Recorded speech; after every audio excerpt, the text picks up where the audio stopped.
No Boundaries Podcast, Josh Sapoo, Q Kelly, back in effect, Charlotte, North Carolina, downtown Charlotte on a beautiful night. Man, we got so much to talk about. Dude, We just got rid of Valentine's. You know what I'm saying? Got that past us. it's out the way. Now we got to worry about spring break. You feel me? Oh, yeah. CIAA coming back. We got a whole bunch of stuff to talk about. But, I mean, it's All-Star Weekend. Yeah. So, we got to jump right into things. First of all, there's been this whole thing about the format of All-Star.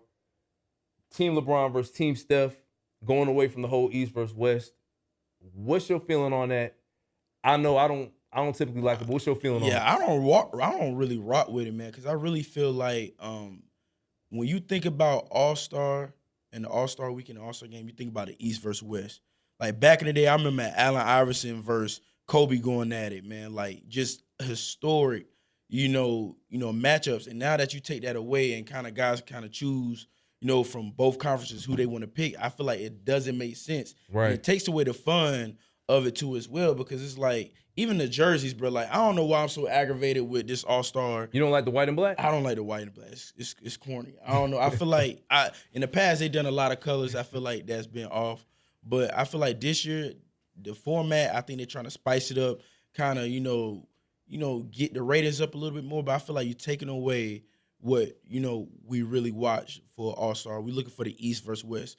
LeBron versus the KDs. You know what I'm saying? We're looking for the Giannis's, versus Joel Embiid's. That's what we're looking for. So I feel like we're not getting that this year. And the All-Star Weekend, I feel like it's been lacking as far as the competitiveness. And I feel like the best way they could have got the competitiveness up and kind of, get that momentum back in All-Star Weekend is to raise the incentives. So what I mean by that, raise up who's the winner is going to get, from the winning team. Who, if get the MVP, how much money they're going to get from there. But far as, like, letting those guys kind of pick the players that they want, I just feel like that's corny, and I feel like they're just trying to do too much, and they're messing up, the core formula of what All-Star Weekend should be. With this weekend, I know on Saturday night they got the 3-point contest. They got, like, the Rising Stars. Oh, no, I'm sorry, the Skills Challenge. The Skills Challenge. Then the Dunk Contest. Yep. Now, of course, with All-Star Weekend, every year it's always you look, okay, what's going to happen with the Dunk Contest? With you, what's your opinion on the dunk contest as far as the last 5 years? Because I still feel like it hasn't been there compared to what it was back in the 90s, the early 2000s, when you talk about BC, Vince Carter, yeah.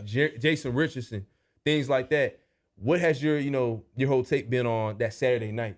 I think Saturday night, I'm glad they got some new talent. Donovan Mitchell, I think Dennis Smith is going to go in there and do the thing. They got a lot of young guys that's going to go in there and really spark it. Because if you look at the past 5, it's been, centers in the dunk competitions, but power forwards. When you see guards dunk, right, it's a different energy, different right. tenacity, different athleticism. You can see them rise up and dunk.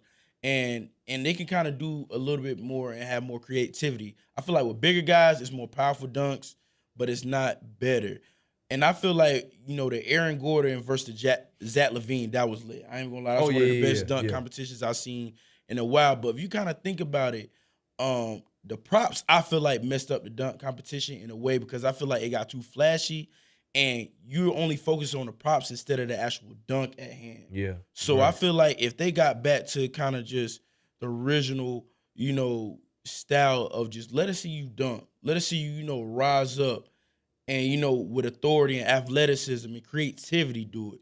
But as far as props, I feel like it kind of takes away the fun of everything, because guess what? With a prop, if it doesn't work the first time and they keep going back trying to do the same dunk, right, it kind of, the momentum of the dunk competition kind of goes down. Exactly. So I want to see those guards go back to just high flying, dunking over people, windmill. I seen Donovan Mitchell throw it off the glass and, dunked it tonight as well. And then Dennis Smith tried to do a 360 windmill. He missed it, but you can kind of see where those guys trying to go as far as tomorrow in the dunk competition. So you got Dennis Smith Jr., you got Donovan Mitchell, Victor Oladipo, and I think we got Jordan. Is it Jordan Clarkson? Jordan Clarkson. Yeah. Who you taking? I got Dennis Smith. Oh, of course you're gonna take. I'm gonna take the kid. I feel like Dennis Smith is so explosive. I mean, Donovan Mitchell and all those guys are, but I feel like since he's shorter and a little bit more compact, and he's not as longer, right, he dunks with way more authority and tenacity. And I feel like the creativity, I'm I'm scared that he may lack a little creativity. But tonight, when I see him try to do the 360 windmill, I knew, hey, he ready. He's just trying to test it out right then. But I hope the nerves don't get to those guys where they start missing their first dunk, then the second one go, and then it's just not looking, like the momentum is going down. So definitely. I think, everybody knows Dennis Smith is the favorite just from what he was doing in high school to college. Exactly. And now, I don't know, I like Donovan Mitchell. I'm going to say he's a dark horse, but if I had to put my money on somebody, I'd definitely say Dennis Smith. But yeah, like you said, Donovan Mitchell, that man can get up. Matter of fact, I think we've seen him live at a Hornets game. Exactly. And he can rise. He'll rise. He definitely rise. My whole issue is just, like you said, the competitiveness, the lackluster performance when you bring in props, because it just deads it. When you see somebody do a dunk over 13 times, or even just like bring a car out or somebody, it's not. I don't know. I'm just a stickler for originality, and also just I love to see a guy just naturally go up there and go and get it, not put a whole bunch of props, change the jerseys, take everything off. I done seen that so many times where you kind of dead to it.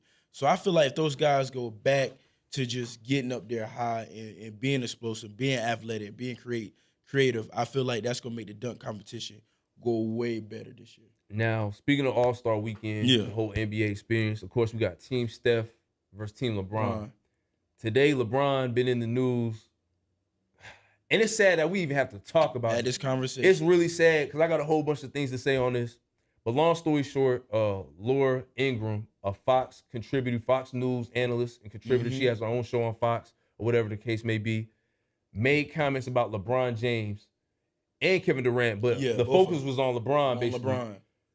LeBron and Kevin had a thing with Kerry Champion where they were in an Uber ride, had an interview. LeBron made some statements about Trump. Both of them made statements, but LeBron was basically saying, we know this is a guy that don't care about us. He don't give a F. Yeah. Long story short, Laura Ingraham on Fox News says, shut up and dribble. She says, you graduated or you left high school a year early, which is false. A lie. Yeah. That was false. Made yourself look stupid. And basically went in on LeBron saying that he should shut up, do your job. You get paid hundreds of millions of dollars to dribble the basketball. You need to shut up and do your job. For your owner, basically. Yeah, for your owner. And let it go or shut up. I'm going to let you go ahead because, you know what I'm saying, it had me so mad to the point where, I want to call up one of my, female cousins. You know what I'm saying? Send the dogs on them. But and the crazy thing when I saw that, and I was really thinking in my head, that's what they really think of us. A lot of times, I don't care how rich you are as an African-American male in society today. At the end of the day, with some prejudiced people, you just a black male. It don't matter how much money, how much success. At the end of the day, that's all you are. And it's sad because in this country, you should be able to have the right of freedom of speech. When Obama's in office, people slandered him, called him a monkey, called him everything. And it was swept under the rug. And now you got a lot of people, somebody say one thing about Donald Trump that they don't like, or somebody don't go to the office that they win a championship, it's a problem. But you got to understand, at the end of the day, LeBron is a very successful man. And he is entitled to say what he wants and how he feels about a lot of things. And it's very ignorant of her to say something like that, but it shows her heart and her true character. Because at the end of the day, it doesn't matter if he's dribbling the ball or somebody is a janitor or somebody works at McDonald's. That's their opinion. That's their opinion. But for you to go on national television and to say all you need to do is focus on basketball, this man is more than just a basketball player. He's an entrepreneur. Facts. Philanthropist. He's a father. He's a husband. And he also is a vessel in the black community. He does a lot for black males. He sent so many people to college off in Ohio as well. So for you to attack this guy's character and say all you need to do is focus on basketball and to try to slander him and say, oh, you really didn't finish high school when he finished high school, he just left and didn't go to college. They try to belittle him like his education level is not there. It shows how she needs to, first of all, be fired because I was ignorant for her to say. But it shows in media, at the end of the day, this is what they really think about you. Right. You could be the best player in the world. Our generation, Michael Jordan. And that's how they really feel about you at the end of the day. Today I heard she, a couple of hours ago, I heard she kind of came back and said her statement had nothing to do with race. Yes, Yeah, did. it Yes, was did. undertone racism. It was undertone racism. Huge. First, what she telling? First of all, does LeBron pay taxes just like every other American? Yeah. LeBron has nothing to do. One of the comments she made was, "Nobody voted for you, LeBron, but most of America voted for Trump." First of all, most of America actually voted for Hillary, but the electoral system, how it works, Exactly. it gave it to Trump. Exactly. So let's get that right. Second of all, she talks about politics every day. Nobody voted for her. What did anybody vote for her for? First of all, why is she talking about, and she talking about LeBron staying in her lane? If you're dealing with politics, you shouldn't be worried about what he's saying in sports. Exactly. But it shows what she's trying to do to get ratings and just the undertone racism to try to attack a black public figure in America to show at the end of the day, you're just a person that's dribbling the ball. You're being hypocritical. These people are being hypocritical. If you say Donald Trump is for the janitor or the factory worker in middle America that pays taxes and that, and the third, and is not in politics.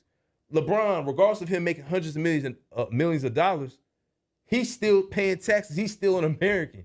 So if she's saying, well, shoot, Josh Tapu, nobody votes for you. You're not in politics. You can't talk about being the president. You can't talk about anything like that. Yeah. That makes no sense. It makes no sense. And I look at it, you know what I'm saying? Jay-Z said it the best way in the song. You know what I'm saying? You know, white, you know, dark, you still, you know what I'm saying? Still the same, you know what I'm saying? And that's what I think about. The story of OJ, if y'all ain't heard that song, go see it. Go listen to it. But that's what it comes from. At the end of the day, it doesn't matter how much money you got. Certain people that's prejudiced and racist, they still look at you as that, you know, in which in America, that's something that we've been dealing with. And I feel like it will never stop. We've seen it too many times. We've seen it too many times. Tommy Lauren with the 21 Savage situation, you go and criticize hip-hop or criticize black folks, but at the same time, here you are on your Snapchat or whatever, singing a bank account. Exactly. What sense does that make? Appropriating culture when it best fits them. You know what I'm saying? Which is a sad situation. It makes no sense to me. Again, I just hope, and you know why? I'm glad low-key things like this happen, because it exposes the mindset. It exposes you. It exposed the mindset of something that could have been hidden for a lot of people. Because the craziest thing was a lot of people, whether in the Republican Party or whatever, some people were agreeing. Exactly, they were. Some people were agreeing with that LeBron needs to, and you know, that's been a big conversation in sports and politics. Should sports mix with politics? Right. Since, you know, guys were kneeling for the flag, and it shows right then, majority of professional athletes are African Americans. And for you to tell them that they don't have a right to speak about politics because they're not competent enough, you basically they're not competent enough, and you're only smart enough to dribble a basketball. Facts. You only smart enough to go run for a touchdown, but you have no say-so in politics or have opinion in it. So, that's just food for thought for a lot of people. Facts. You know, this is what they still think of us, and we're in 2018 today. Man, it's sad. It's sad. And like I said, I hope some way, somehow, a lesson will be learned from an experience like this, whether it's people that haven't really experienced something like this or people with that mindset. Exactly. But moving on to it, we just got past Valentine's Day. And boy, you set social media on fire. You set up a couple posts on Instagram and Insta story. Look, let me tell you something. This is like I said, a public service announcement. Okay, let them know. You know what I'm saying? If she not your girl, don't spend that bread. Look into the camera and say, if she not your girl, don't spend that bread. Don't play yourself. Why not? What I'm saying? Hey, look, let me tell you something. At the end of the day, I was always told, when women gonna rock with you regardless. That's a fact. And at the end, That's a fact. And I look at it too as well. If that's not your girlfriend, you have no obligation to take her out on Valentine's Day. If you feel so obligated to get somebody a Valentine's Day gift, get your mama a Valentine's Day gift. Facts. Get your sisters, get your aunties. That's the people you get Valentine's Day gifts. Don't get a Valentine's Day gift to a girl you just trying to have sex with or you trying to court. Because guess what? Either way, if you don't get her nothing, the next day it's still going to be there. And like I said, I've seen too many times where people take a girl out, spend a lot of money on Valentine's Day, and they don't get a call back. They don't get nothing in return. The feelings are not reciprocated, or the same night she with somebody else. You know what I'm saying? So at the end of the day, this is a PSA. Do not take a girl out. And I know I had a lot of girls hit my DMs like, oh, nah, you messed up. Like, if a dude want to take me out, he can go ahead and do it. I'm not saying, hey, by all means, if that what you feel like doing, do it. But don't get mad when you get played at the end of the day. That's big fact. Because it's the dude that's not doing nothing is the one that's winning in the situation. Yeah. And the guys that try the most and the hardest and put in work and effort, that's the guys that never win sometimes. For someone that's listening and wants to play devil's advocate, right? And they say, all right, well, shoot, if you courting a girl, or let's just say y'all been talking, let's say 2 months, something like that. Or like 4 weeks, whatever. What if, it's Valentine's Day come around, like this is the girl you want, and y'all been, y'all talking real serious. Why not take her out to a Fahrenheit, set the mood, and just, let her know, hey, I got strong feelings about you, this, that, and the third. What would Q Kelly have to say about that? I wouldn't do it. I mean, like I said, that's a waste of money. That's not your girl. That's not your obligation at the end of the day. And I've been in a situation where I had a girl I was talking to, and I knew she wanted me to take her out on Valentine's Day, and I didn't do it because, first of all, I knew at the end of the day, if we never went further than what we were, how stupid would I feel?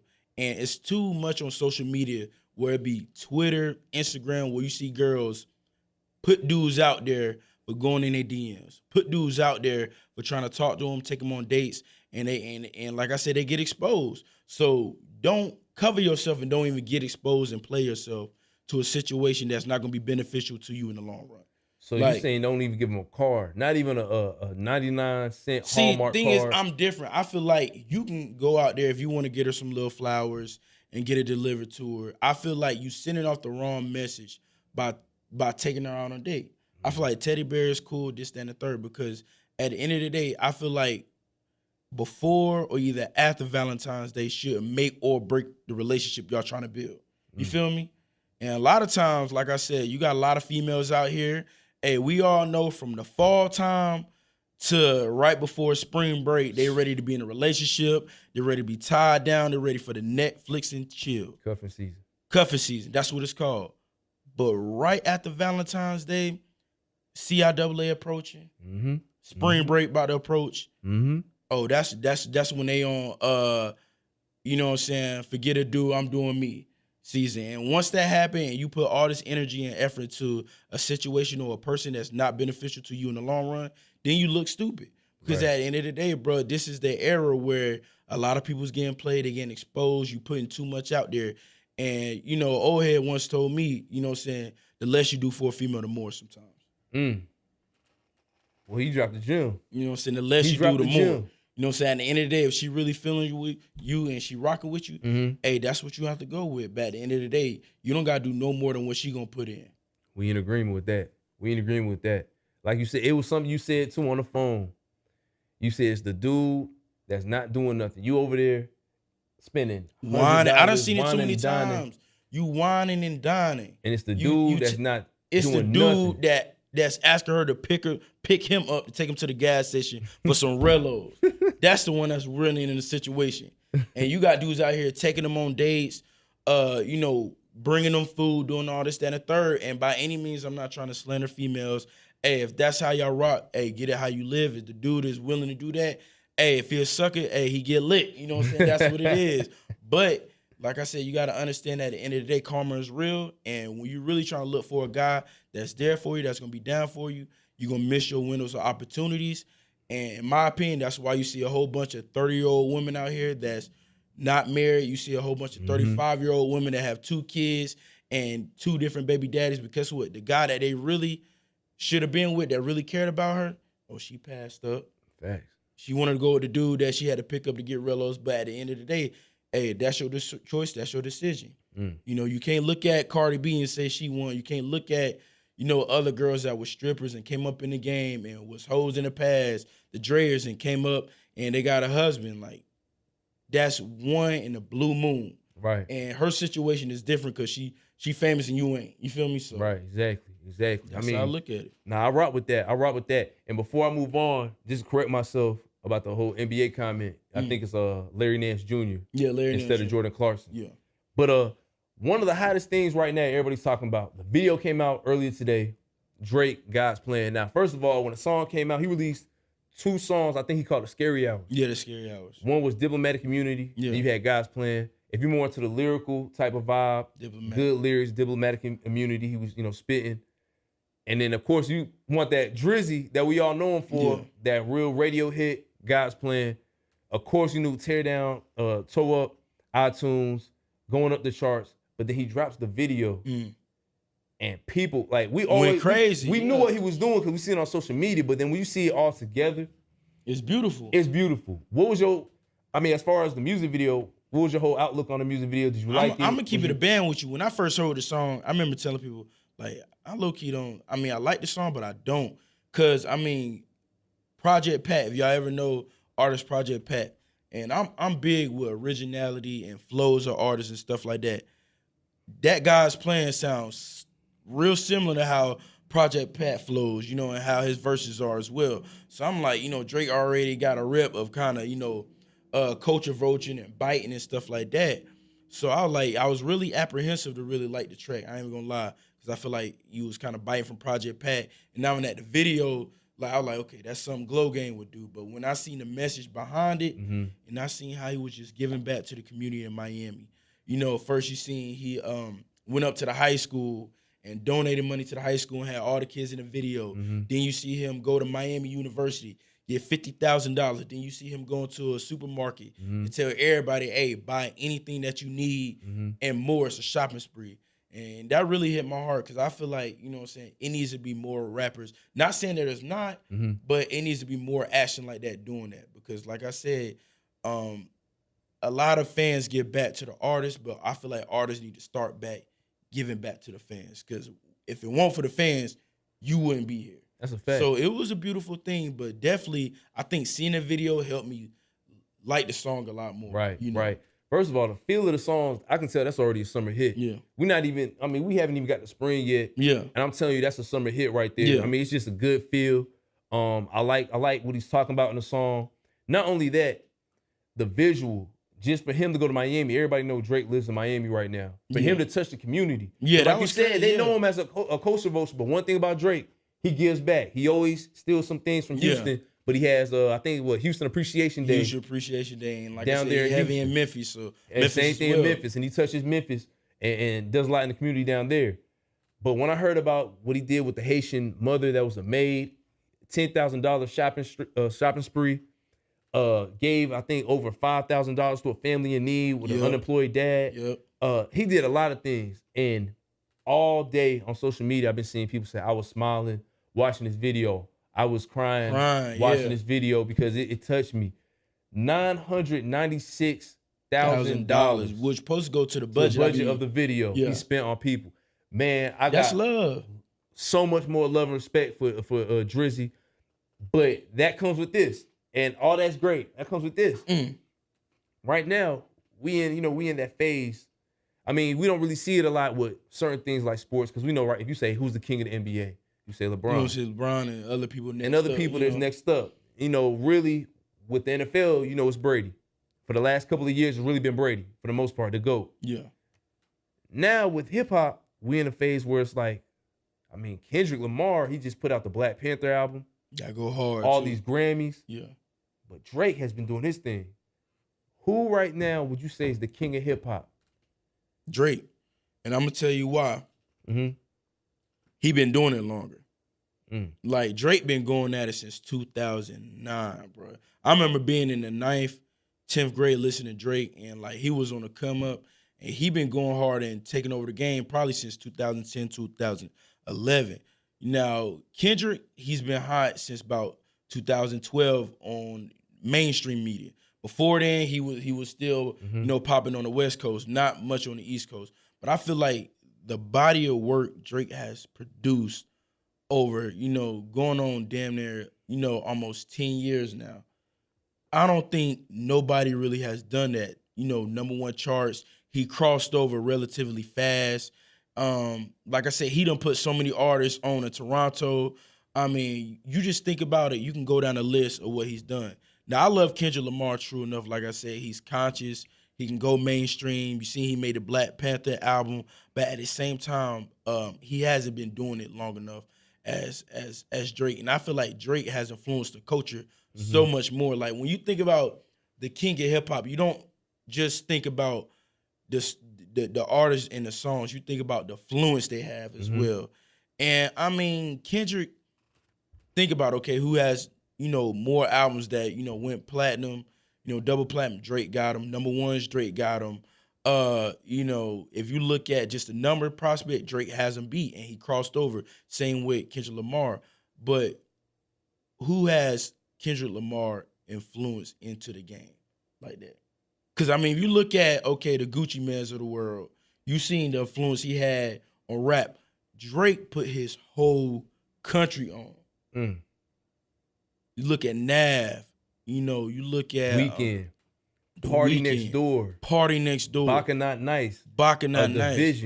Division. Like, he put so Tory many Lanez people on. in a Tory way. Lanez, because they were beefing that first, and that's what people Tory got hip. low-key got hip to him. So I feel like Drake just has so much influence. And you know what? I remember listening to Snoop Dogg. I listened to an interview with him. They're like, how you stay hot for so long? And, to sum it up, he was like, I just keep my ear to the streets. And he kept his ear to the youth. You have to keep your ear to the streets if you want to stay relevant and longevity in this world of hip hop.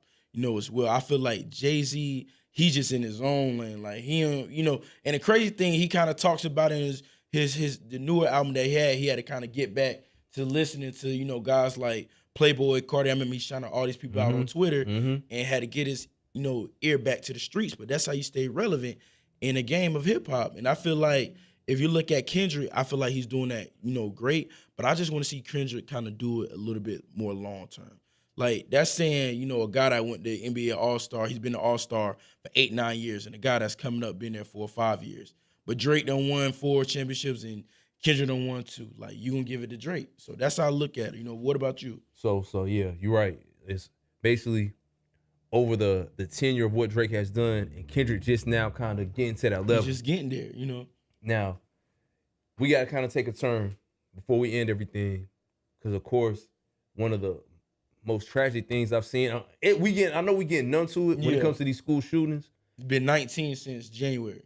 19 I think 18 or 19 since January 2018. That's sad. And basically, Parkland High School.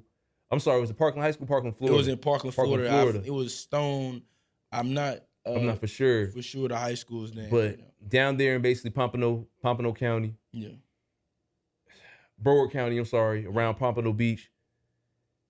17 kids and faculty and staff members included were killed, 14 injured. The suspect has been apprehended, arrested, gonna face trial, of course. My first reaction to seeing this at first, I was like, man, another school shooting. Dang, that's sad, but, shoot, kept my day moving. Yeah. Then once you see the bodies add up, and then you hear the stories, and this school shooting, why it differs from many others, because social media played into it. Exactly. People were Snapchatting and going live during the whole situation. We've never seen something like this. We're seeing, and God rest the dead, God bless the dead, dead bodies, while people lifeless, while the SWAT team is coming in and the students are exiting. It touched my heart, but with everything, there's got to be something coming out of this situation, and now the whole thing's on gun control. Before we even talk about that necessarily, what was your first reaction to seeing this? I mean, I know there had to be a flood of emotions. Yeah. But what exactly was going through your head? It's kind of the same thing you were saying, man. It's crazy we getting so numb to mass shootings now that it, mentally, it doesn't even affect us. But like you said, the key is in the situation. In the past, we've never seen it up close and personal through social media. And you can see the horror, the scarcity of, you don't know, when you hearing gun sounds on the videos, you don't know if the dude gonna walk right in and start shooting up the classroom, and you see it right there, and it's scared, bro. And just to see those guys evacuating out, and you see the camera look to you right, and you see a dead body. Then they running out in the hallway, and you just see bodies laying down, and it's right there, live and direct, for the whole world to see. And I think that's when it really hits you home, because you realize how social media can bring everything to the forefront, and bring a reality to the situation that there's a problem in America with, you know, gun control, and there's a problem in America as well as just it's a lot of evil going on, man. Like it's 18 mass shootings since January. Like I remember being a kid, and the only mass shooting I used to hear about was Columbine, Right. you know, Exactly. and then the DC sniper, and that was like after that you really didn't see a lot of mass shootings. And like my dad was telling me on the phone, like back in the day it was few and far between. Right. But now you seeing it, it's like I feel like some of the shooters get a thrill out of knowing that they're going to kill a lot of people. In a way. Like they know the media attention is going to be on it, and that they're going to get some type of fame, and everybody's going to know their name at the end of the day. I mean, my whole thing is something's got to change. People seen signs of this dude saying he was crazy, weird, a loner, this, that, and the third, but yet he was able to buy an AR-15. He had autism. I think he had like a little bit of autism, suffering with that. Messed up in the head, but somehow he got his hands on AR-15 legally. And we saw what he did. And there's gonna be copycat killers out there. Which is the saddest thing. It's a thrill. A lot of people out there get the thrill of knowing that their name will forever live in the history for killing people. Trying to one-up each other. For one-up. And, you know, if you think about it, too, as well, it was also reports that he was actually tipped off by the FBI 6 months prior. Because of YouTube comment. Because of YouTube comment, and nothing got done about the situation. You go on his Instagram and social media, guns everywhere, and there's nothing said about the situation. He went to Tallahassee to train, if y'all ain't see, with white supremacists at Tallahassee previously in the year as well. And it's just a lot of things that you think that's get put together, and you start to realize, like, okay, in my opinion, maybe the government do know a lot that we don't know, and they kind of allow things to happen in a way. Because if you get tipped off by the FBI 6 months prior and nothing gets done, then you got a lot of people that went to school with him say, oh, yeah, we used to joke around and say that guy would be the guy to shoot up the school, and it happens. It's crazy, man. It's scary to think about it now when you go in the social areas, maybe a movie theater. Right. Or even when I'm sitting in my class, I low-key, and the sad thing, I kind of look at the exes in the classroom because you never know who going to walk in and try to do something crazy just because in a sick way they want the glory of it, you know. Man, my thoughts, prayers are with the people down in Florida. I can't say this enough, man. My condolences. It's just sad that, you know, children from churches, movie theaters, elementary school, high school, country music festivals, concerts, nowhere you can really say it's safe. Nowhere. It's sad. So, again, it's a lot of things that have to be, you know, done in this country, whether it's through legislation, gun control, and just all around, just, you know, see something, say something. You know what they say? If you see, man, he's struggling with something, man, he's going through something in his head, or he's not right in the head. Yeah. Or he said a crazy comment, man, you gotta take those steps. But for the most part, we definitely gonna be back with more subjects. That's right. All around sports, culture, music, everything. Q Kelly, Chris Joseph Films, Josh Sapu. We out. No boundaries. We out.